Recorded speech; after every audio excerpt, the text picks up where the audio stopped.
That was one thing that bonded us, is that we loved to fight, and we whooped asses and took names together.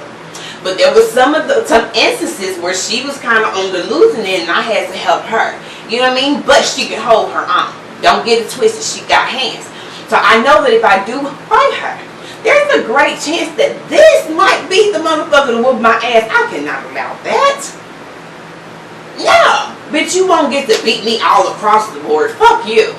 So I'm mad. I'm hyped up. I'm like, oh, this bitch got me fucked up.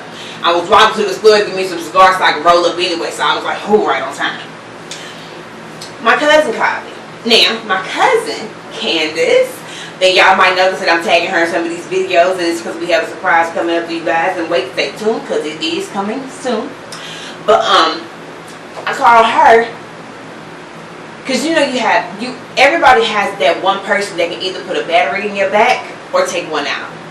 And 10 years ago, my cousin Candace was the bitch that would put the battery in my back. If it was a situation 10 years ago, she would have been like, oh, I'm on my way, we can go handle this, nothing. And we would go over there and we would handle it. Like, it was happening. It's happening. But 10 years later, when we're both 35,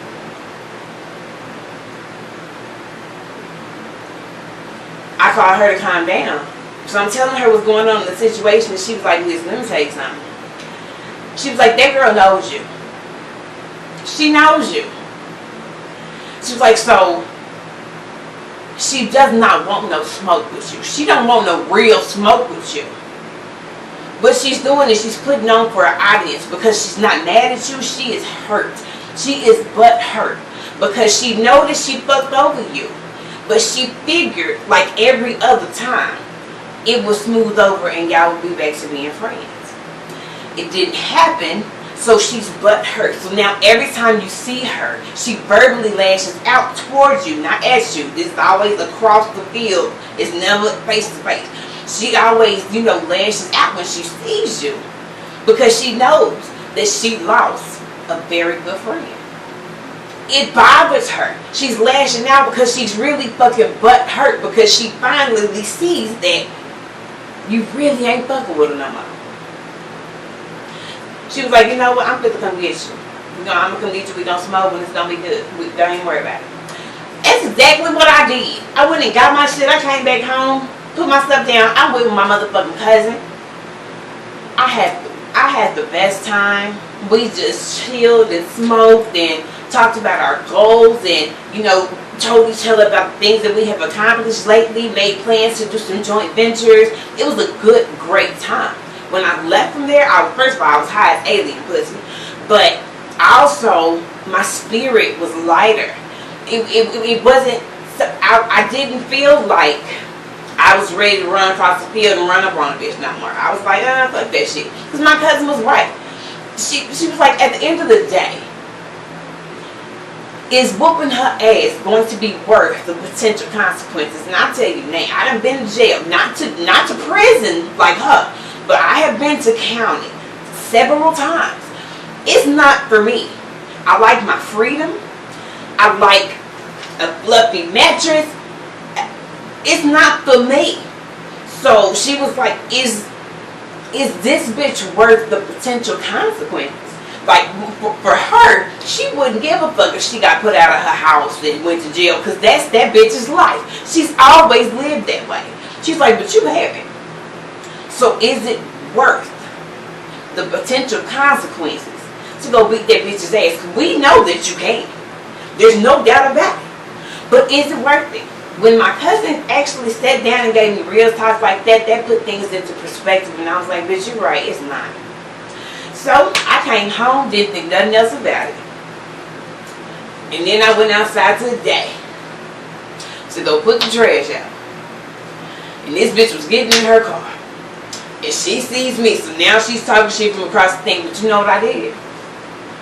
I did the one thing that a hating ass bitch hates to see.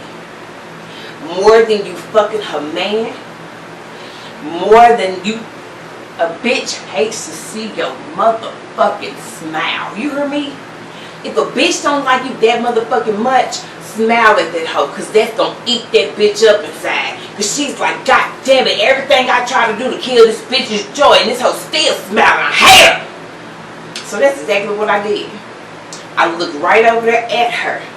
I saw her looking at me. She saw me looking at her. And I just gave her the biggest smile. And I walked back in the house the whole way up my driveway to my door and everything with the biggest smile on my face. She gets in her car and she drives around on my side of the cul-de-sac. She didn't say nothing else. Bitch, you're angry, ain't you? Bitch, you're angry because I don't have nothing but a smile for you because I know I'm living better than you and you can't stand it. I'm in peace while you still have turmoil in every day of your life. Bitch, I just watched your 16-year-old son fist fight the father of your youngest 3 sons. In the street, your son, 16 years old, fist fighting your other 3 sons' baby daddy. And the very next day, you had that nigga back at your fucking house. Bitch, you're miserable. Because I don't know about y'all, but if my son has to get outside and fist fight a nigga that I was fucking with, that nigga's never coming back over here. Bitch, if you do, I'm shooting. You done fought my son? Nigga, you done put your hands on my goddamn son? If I ever see your ass again over here, I'm putting hot lead into your bitch ass. You will never come back over here and lay up and fucking suck and eat up my motherfucking shit again and you fought and put your hands on my goddamn son. And my son is a minor? Bitch, please. But this little dumbass, basic ass bitch had this nigga right back over her house the next day. I'm telling you, I was outside smoking a cigarette and seeing them fight. I'm telling you, I swear I see everything I see it from right sitting outside on my front porch smoking a cigarette. I sat up there and watched this grown ass man fight your motherfucking son. And your motherfucking ass had that bitch ass nigga back at your house the very next day. Imagine what that does to a kid. Like, bitch, I'm not here fighting for you because I'm pretty sure that whatever the fight was over, it was over something that she did or something that she said, and her son had to defend and fight for her. You just had your motherfucking 16-year-old son outside fist fighting a grown-ass man. A 30-something-year-old grown-ass man. This man done hit your son several times with his balled-up fist. And you had this nigga back at your house the next motherfucking day. Imagine how that makes a child feel. Because he has no fucking choice. He got to live there until he old enough to leave. So anything that she does, all of her actions, reflects on him. He got to see it. Imagine how he feels. To have to look at a nigga that just hit him in his motherfucking face like a man. And you got him right back up in your motherfucking house with your kids, eating food and shit. Like y'all a happy fucking family. I bet that little boy is destroyed inside, and I feel so sorry for him because that little boy was my heart. From the day she had him, I mean, I was around for that little boy. The last 3, all them niggas was a surprise to me when I seen him. Like, bitch, you had 3 more of these motherfuckers. All I knew was the first one, and he was my baby. So imagine. You already feel out of place in your home because these 3 have the same father who's here with their mother. I don't have that. But then when my mother and this man get into it, I have to fight this man, but then he comes right back and I'm just stuck here because I have nowhere else to go. Imagine that. Bitch, you sorry as fuck. I'm telling you, sorry as fuck. But I have nothing but a smile for you. Because I'm not going to let you break my joy, break my spirit, and break my peace. Because that is one thing that I strive so hard for. It's just to be in peace. I'm just going to smile at you. As long as you're riding by talking shit. Now, if you decide to approach me, you get within arm's length. And this is something that my father taught me. As long as that motherfucker ain't within arm's length of you, they can talk all the bullshit they want to. But if they get within arm's reach of you, knock they motherfucking head off. And that still applies today. Because you can talk all the shit you want to from across the field. Alright. You ain't doing nothing but entertaining them motherfuckers and raising your blood pressure. Alright. But if you get within arm's reach of me, I'ma lay your motherfucking ass out. And I know I lost a lot of weight over the years, so motherfuckers underestimate me now. They think because I'm not as heavy that I don't still have them hands. But please understand that my motherfucking father was a 3rd-degree black belt. My father was a boxer, and I used to have to fight that motherfucker when I was a kid. So trust and believe, I picked up some haymakers. It don't matter if I done lost 100 pounds. These motherfuckers right here are still very fucking thorough.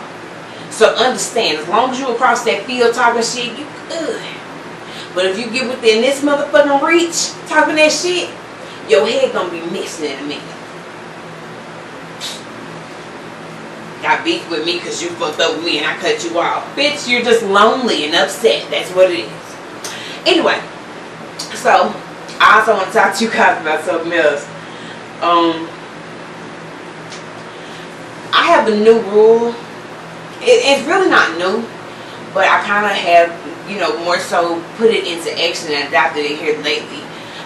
Even though it was something that I always tried to do, but I'm a woman and damaged, so giving second chances and third chances and stuff was something that I did because I didn't know any better. I didn't love myself at that time, but now she loves herself. I love me.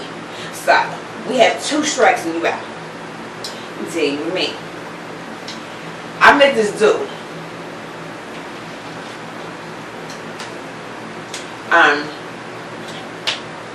He's from Cincinnati, I believe.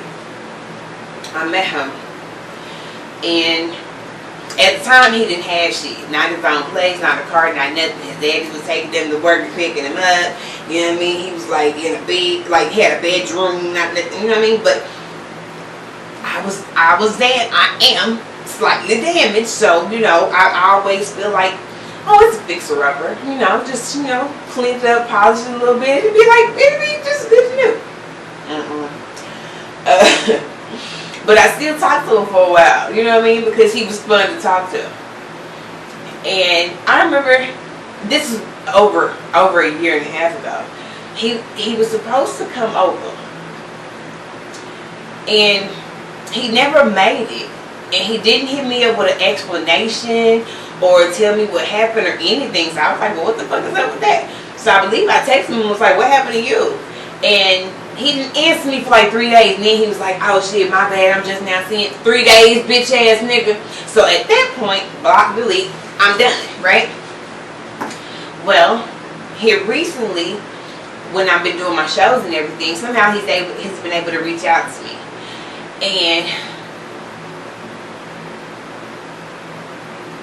it's the same old shit. He got his own place now. And supposedly has his own car, but he's trying to get his driver's license. So he's not able to drive his car until he gets his driver's license per his dad. Grown ass boy. So he was supposed to be, we were, texting and talking about linking up, smoking or whatever. And he was, some time passed. I don't even remember what happened, but I know I hit him up and was like, so what's up? We getting up today or what? And he was like, this nigga, what did he say? I mean, it's something very benign, but still had me like, bye. Let me see.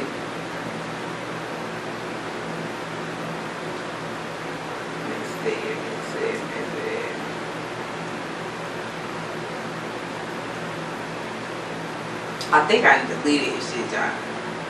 Because I'm good for that. When I block your ass, delete your motherfucking messages and you.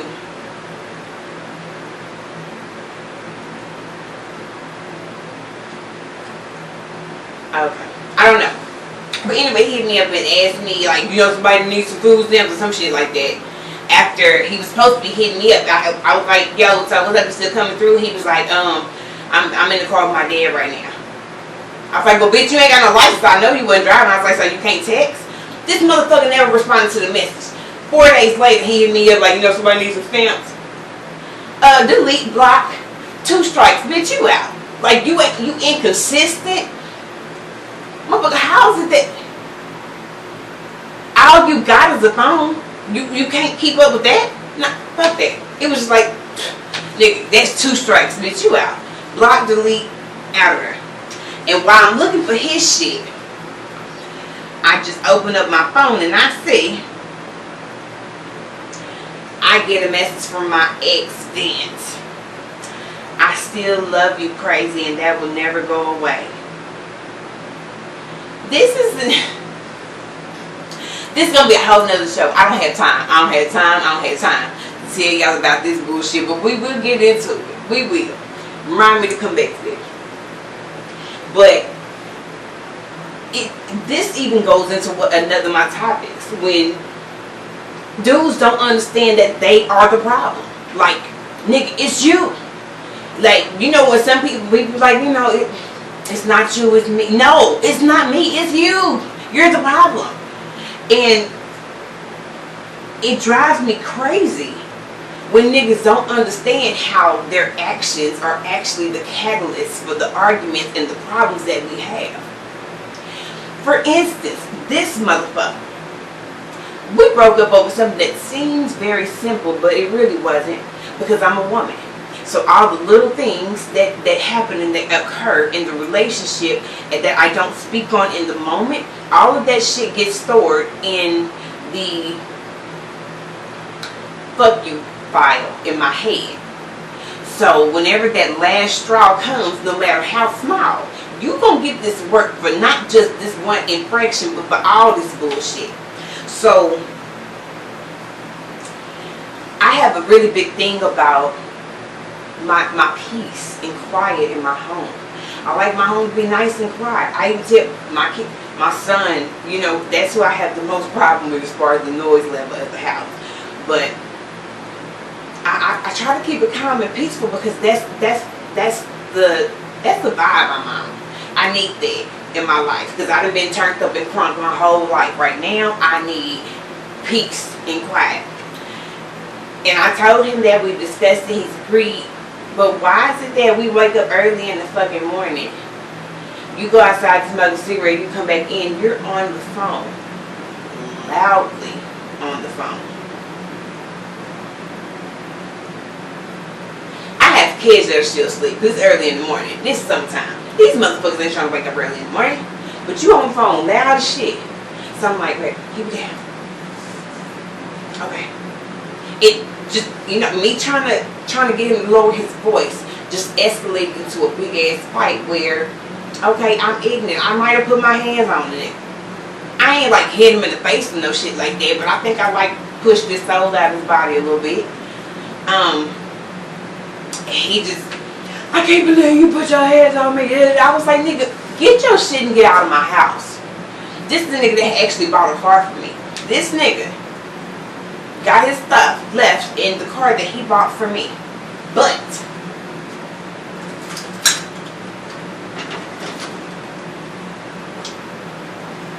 the nigga left the keys to his motherfucking car.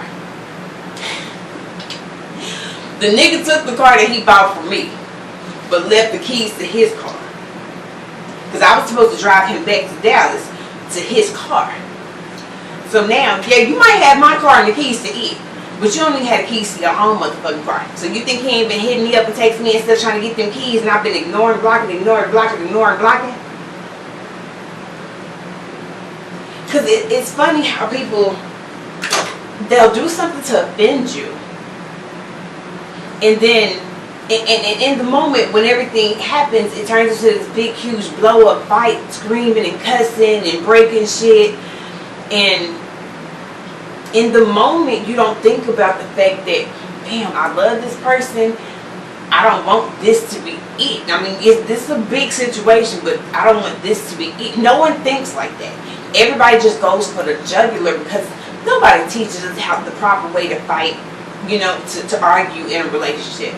You know, it takes years to know and to learn that what's best is, you know, having, it's you and him versus the problem, not him versus you.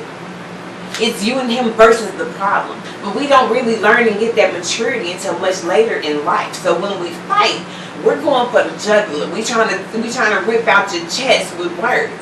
So, you know, you took my car, you said all this bullshit to me, and now here it is weeks later, you're regretting it, and you're like, I still love you. You should have thought about that before. Like, nigga, you showed your naked ass. You know what I mean? Like, for real. Like, certain things you just can't come back from, especially at my age now, because I have a child that's watching everything that I do, and I have already done enough to damage her and my son. Inadvertently, it's not like I had ever done anything to intentionally damage my kids, but me living and learning all the lessons that I've come to learn in 35 years, some of those lessons my kids had to watch me learn too, so they have those scars as well.